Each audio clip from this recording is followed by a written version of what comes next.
Assalamualaikum warahmatullahi wabarakatuh. Halo semua, kembali lagi bersama saya Reski Haryanti, nomor stand buku 1A1201197 dari kelas D jurusan S1 Farmasi, Fakultas Farmasi Universitas Halu Oleo Kendari.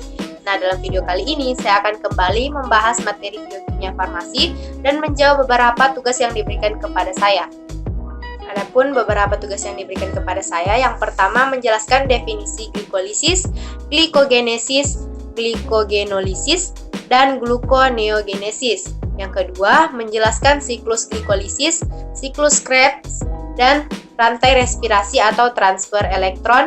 Yang ketiga, menunjukkan dan menjelaskan hubungan metabolisme karbohidrat, lipid, serta asam amino. Dan yang terakhir, menjelaskan metabolisme di tubuh manusia yang terdiri dari proses glikolisis aerob dan energi ATP yang dihasilkan satu glukosa, serta proses glikolisis anaerob dan energi ATP yang dihasilkan satu glukosa. Oke, langsung saja kita masuk ke pembahasan yang pertama, yaitu menjelaskan definisi glikolisis, glikogenolisis, glikogenolisis, dan gluconeogenesis. Jadi, glikolisis berasal dari dua kata, yaitu glukosa dan lisis atau pemecahan. Adalah serangkaian reaksi biokimia di mana glukosa dioksidasi menjadi molekul asam pirufat. Nah, glikolisis juga adalah salah satu proses metabolisme yang paling universal yang kita kenal dan terjadi dengan berbagai variasi di banyak jenis sel dalam hampir seluruh bentuk organisme. Glikogenesis adalah lintasan metabolisme yang mengkonversi glukosa menjadi glikogen untuk disimpan di dalam hati. Lintasan ini diaktifasi di dalam hati oleh hormon insulin sebagai respon terhadap rasio gula darah yang meningkat, misalnya karena kandungan karbohidrat setelah makan atau teraktivasi pada akhir siklus Cori.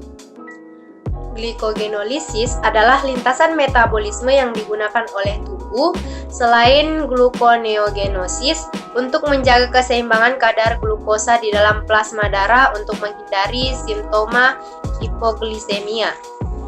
Gluconeogenesis adalah proses sintesis atau pembuatan glukosa dari senyawa non-karbohidrat di dalam tubuh.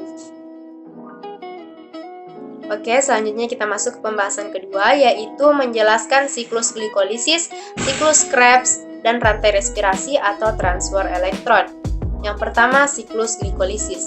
Jadi pada siklus ini terdiri dari beberapa tahapan. Tahapan pertama adalah fosforilasi glukosa atau penambahan gugus fosfat. Tahap kedua adalah produksi fruktosa 6-fosfat.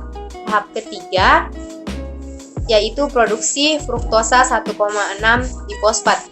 Jadi, fruktosa isomer 6-fosfat diubah menjadi fruktosa 1,6 difosfat dengan penambahan kelompok fosfat. Tahap keempat yaitu pemecahan fruktosa 1,6 difosfat. Jadi, pada tahap ini, enzim membawa pemisahan fruktosa 1,6 difosfat menjadi dua molekul gula yang berbeda. Yang keduanya isomer satu sama lain. Tahap kelima yaitu interkonversi 2 glukosa. Jadi pada tahap ini fosfat dihidroksiaseton adalah molekul hidup pendek. Tahap keenam yaitu pembentukan NADH dan 1,3 difosfogliserik. Tahap keenam melibatkan dua reaksi penting. Tahap ketujuh produksi ATP dan 3 fosfogliserat asam. Tahap ketujuh melibatkan penciptaan 2 molekul ATP. Tahap 8, relokasi atom fosfor. Tahap 8 adalah reaksi penataan ulang sangat halus yang melibatkan reaksi dari atom fosfor dalam 3 fosfogliserat asam. Tahap 9 yaitu penghapusan air. Jadi, denolase enzim datang ke dalam bermain dan menghilangkan sebuah molekul air dari 2 fosfogliserat asid untuk membentuk asam PEP. Tahap 10 atau tahap terakhir yaitu pembentukan pirufat asam dan ATP. Tahap ini melibatkan penciptaan 2 molekul ATP bersama dengan 2 molekul asam pirufat. Jadi hasil akhir dari proses glikolisis adalah terbentuknya 2 molekul asam pirufat, 2 molekul ATP, dan 2 molekul NADH. Oke, yang kedua siklus Krebs. Jadi ada 8 langkah dalam siklus Krebs untuk menghasilkan energi. Langkah pertama yaitu siklus Krebs dimulai dengan penggabungan asetil koenzim A dengan aksaloasetat. untuk menghasilkan molekul 6 karbon sitrat dan melepaskan koenzim A SH, yaitu asetil koenzim A yang terikat pada gugus SH. Langkah kedua, 6 karbon sitrat yang kini tinggal 4 kehilangan molekul air H2O di dalamnya dan berubah menjadi isomernya, yaitu molekul isositrat. Langkah ketiga, terjadinya proses oksidasi pada isositrat yang membuatnya melepaskan karbon dioksida, molekul 5 karbon, alfa katoglutarat, dan 2 elektron. 2 elektron ini mereduksi Na+ menjadi bentuk energi NADH dan H+. Reaksi oksidasi isositrat dikatalis oleh enzim isositrat dehidrogenase. Langkah keempat, alfa katoglutarat hasil langkah kelima lalu dioksidasi dengan bantuan enzim katoglutarat dehidrogenase. Langkah kelima, koenzim A pada suksinil koenzim A diganti oleh gugus fosfat sehingga suksinil koenzim A berubah menjadi suksinat. Suksinat kemudian membentuk guanin trifosfat atau GTP atau yang dikenal dengan energi dalam bentuk ATP. Langkah keenam, suksinat dari langkah 5 kemudian dioksidasi menjadi fumarat. Pada proses ini dihasilkan energi yang tidak terlalu besar namun dapat mereduksi FAD menjadi FADH2. Langkah ketujuh, ke dalam fumarat dimasukkan molekul air H2O sehingga merubahnya menjadi molekul 4 karbon malat. Langkah ke-8 adalah langkah terakhir dari siklus Krebs di mana malat dioksidasi. Oksidasi malat ini menghasilkan molekul 4 karbon di awal siklus Krebs, yaitu oksalasetat dan melepaskan energi dalam bentuk NADH. Oksalasetat kemudian mengulang kembali langkah pertama siklus Krebs dan seterusnya sehingga siklus Krebs berlangsung secara terus-menerus. Dalam satu kali siklus Krebs dihasilkan 2 molekul karbon dioksida, 3 NADH, 1 FADH2, dan 1 ATP. Di proses yang terjadi pada tahapan transfer elektron diawali dari NADH diuraikan menjadi NAD+, yang membuat elektron hasil dari reaksi makanan masuk ke kompleks protein 1 kemudian dikirim ke koenzim Q. Saat elektron melewati kompleks protein 1 akan dikeluarkan 1 atom hidrogen. Didapat kesimpulan bahwa untuk setiap 1 NADH menghasilkan 3 ATP dan setiap 1 FADH2 menghasilkan 2 ATP, sehingga energi yang dihasilkan akan setara dengan 10 NADH sama dengan 30 ATP, 2 FADH2 sama dengan 4 ATP. Jadi seluruh ATP yang dihasilkan pada tahapan transfer elektron adalah 34 ATP. Selain ATP, pada proses transfer elektron juga dihasilkan 6 molekul air atau H2O. Selanjutnya, pengubahan FADH2 menjadi ATP.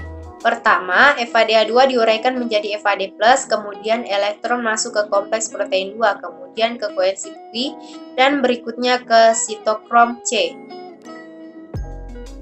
Oke, kita masuk ke pembahasan keempat, yaitu hubungan metabolisme karbohidrat, lipid, serta asam amino. Jadi hubungannya yaitu lemak atau asam heksanoat lebih banyak mengandung hidrogen terikat dan merupakan senyawa karbon yang paling banyak tereduksi, sedangkan karbohidrat atau glukosa dan protein atau asam glutamat banyak mengandung oksigen dan lebih sedikit hidrogen terikat, adalah senyawa yang lebih teroksidasi. Senyawa karbon yang tereduksi lebih banyak menyimpan energi dan apabila ada pembakaran sempurna akan membebaskan energi jauh lebih banyak karena adanya pembebasan elektron yang lebih banyak. Jumlah elektron yang dibebaskan menunjukkan jumlah energi yang dihasilkan. Oke, kita masuk ke pembahasan yang terakhir atau pembahasan keempat, yaitu metabolisme di tubuh manusia. Yang pertama, proses glikolisis aerob dan energi ATP yang dihasilkan satu glukosa. Glikolisis merupakan tahap pertama respirasi aerob yang terjadi di dalam sitoplasma atau sitosol. Pada tahap ini, molekul glukosa akan diuraikan menjadi senyawa yang lebih sederhana. Hasil penguraian molekul glukosa pada glikolisis berupa 2 molekul ATP, 2 molekul asam pirufat, dan 2 molekul NADH. Untuk lebih lengkapnya, perhatikan bagan berikut. Oke, berikut saya sudah tampilkan bagannya. Untuk urutan yang terjadi pada bagan yang pertama, glukosa diubah menjadi glukosa 6-fosfat disertai pemecahan ATP menjadi ADP. Jadi ATP harus dipecah menjadi ADP karena dibutuhkan sumber energi. Kemudian yang di bawahnya, fruktosa 6-fosfat diubah menjadi fruktosa 6-fosfat. Kemudian fruktosa 6-fosfat diubah menjadi fruktosa 1,6 bifosfat disertai pemecahan ATP menjadi ADP. Kemudian fruktosa 1,6 bifosfat 6 atom C dipecah menjadi 1 molekul aliseraldehid 3 fosfat atau PGAL 3 atom C dan 1 molekul dihidrokseton DHAP 3 atom C. Molekul DHAP diubah menjadi senyawa PGAL sehingga terbentuk 2 molekul PGAL. Nah, molekul PGAL diubah menjadi senyawa 1,3 bifosfogliserat dengan cara mengikat PI atau fosfat organik. Setiap satu molekul PGAL menghasilkan 1 NADH. Selanjutnya, fruktosa 1,6 bifosfat 6 atom C dipecah menjadi 1 molekul gliserildehid 3 fosfat atau PGAL 3 atom C dan 1 molekul dihidroksetat DHAP 3 atom C. Molekul DHAP diubah menjadi senyawa PGAL sehingga terbentuk 2 molekul PGAL. Molekul PGAL diubah menjadi senyawa 1,3 bifosfogliserat dengan cara mengikat PI atau fosfat organik. Setiap satu molekul PGAL menghasilkan 1 NADH. Selanjutnya, 1,3 bifosfogliserat diubah menjadi 3 fosfogliserat. Pada reaksi ini dihasilkan ATP sebagai sumber energi. Selanjutnya, 3 fosfogliserat diubah menjadi 2 fosfogliserat dan 2 fosfogliserat diubah menjadi senyawa fosfoenol pirufat atau PEP. PEP diubah menjadi asam pirufat disertai dengan pembentukan ATP. Selanjutnya, proses glikolisis anaerob dan energi ATP yang dihasilkan satu glukosa. Jadi, respirasi anaerob adalah reaksi perombakan karbohidrat, dalam hal ini glukosa yang dilakuin buat menghasilkan energi tanpa menggunakan oksigen. Respirasi anaerob ini tergolong ke katabolisme karbohidrat karena dia memecah dan menyederhanakan glukosa. Proses yang terjadi pada respirasi anaerob hanya glikolisis dan transport elektron saja. Selain itu, jumlah ATP atau energi yang dihasilkan juga lebih sedikit. Jika respirasi aerob 1 molekul glukosa bisa menghasilkan 36 ATP, respirasi anaerob hanya bisa menghasilkan 2 ATP. Nah, bisa dilihat pada gambar yang saya tampilkan bahwa tahapan glukosa atau senyawa dengan 6 atom C adalah tahapan pertama. Proses glikolisis dengan ATP dan NADH membentuk asam pirufat senyawa dengan 3 karbon C. Tahapan selanjutnya adalah proses dekarboksilasi oksidasi menghasilkan NADH, membentuk asetil koenzim A. Setelah terbentuk asetil koenzim A, proses selanjutnya adalah siklus Krebs membentuk asam oksaloasetat dan asam sitrat. Keduanya mengalami reaksi yang bolak-balik. Yang paling terpenting adalah ATP, NADH, FADH2, GTP atau ATP membentuk rantai transportasi elektron respirasi. Nah, demikian materi pembahasan dari saya. Semoga apa yang saya sampaikan bisa bermanfaat.